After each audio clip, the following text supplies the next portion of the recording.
जय श्री राम साथियों, आज हम बात करने वाले हैं श्री गणेश जी की कथा। हाँ, तो हम आगे बढ़ते हैं।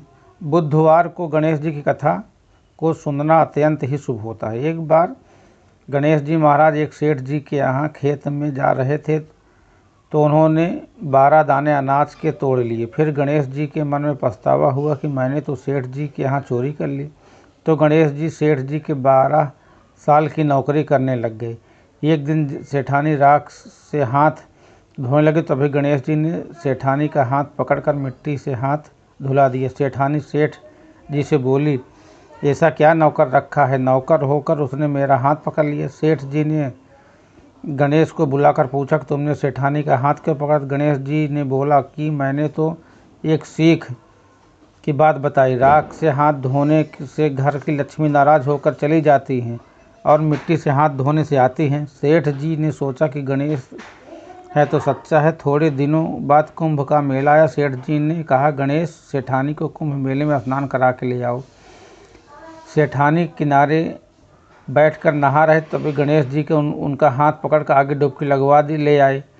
घर आकर सेठानी ने सेठ से कहा कि गणेश ने तो मेरी इज्जत ही नहीं रखी और इतने सारे आदमियों के बीच मुझे घसीट कर आगे पानी में ले गए। तब सेठ जी ने गणेश जी को पूछा, क्यों गणेश, क्या किया। सेठानी किनारे बैठकर गंदे पानी से नहा रही तो मैंने आगे अच्छे पानी में डुबकी लगवा ले आया। इससे अगले जन्म में बहुत बड़े राजा और राजपाट मिलेगा। सेठ जी ने सोचा कि गणेश है तो सच्चा है। एक दिन घर में पूजा पाठ हो रही थी, हवन हो रहा। सेठ जी ने गणेश जी को कहा कि जाओ गणेश सेठानी को बुला ले आओ। गणेश जी सेठानी को बुलाने गया तो सेठानी काली चुनरी ओढ़कर चलने लगी। तो गणेश जी ने काली चुनरी फाड़ दी और कहा कि लाल चुनरी ओढ़ के चलो। सेठानी नाराज हो गई। सो सेठ जी ने आकर पूछा, क्या बात है। तो सेठ ने बोला कि गणेश ने चुनरी फाड़ दी। और सेठ जी ने गणेश को बुलाकर बहुत डांटा और कहा, तुम बहुत बदमाशी करते हो। तो गणेश जी ने कहा, पूजा पाठ में काला वस्त्र नहीं पहनते, इसलिए मैंने लाल वस्त्र के लिए कहा। काला वस्त्र पहनने से कोई शुभ काम सफल नहीं होता।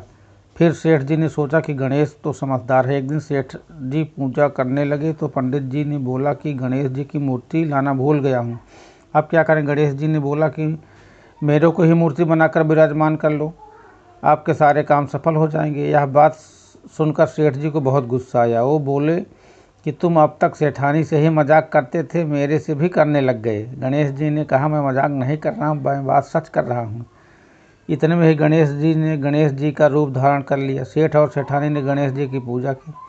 पूजा खत्म होते ही गणेश जी अंतर्ध्यान हो गए। सेठ सेठानी बहुत दुख हुआ। उन्होंने कहा कि हमारे पास तो गणेश जी रहते थे और हमने उनसे इतना काम करवाया। गणेश जी ने सपने में आकर सेठ जी से कहा कि आप खेत में से मैंने 12 अनाज के दाने तोड़ लिए थे, उसी का दोष उतारने के लिए मैंने आपके यहाँ काम किया। सेठ जी ने करोड़ों की माया हो। हे गणेश जी, सेठ जी को वैसा ही सुनने और सारे परिवार को बधाई हो। जय श्री राम सीताराम। वीडियो अच्छी लगी तो चैनल को सब्सक्राइब जरूर करें।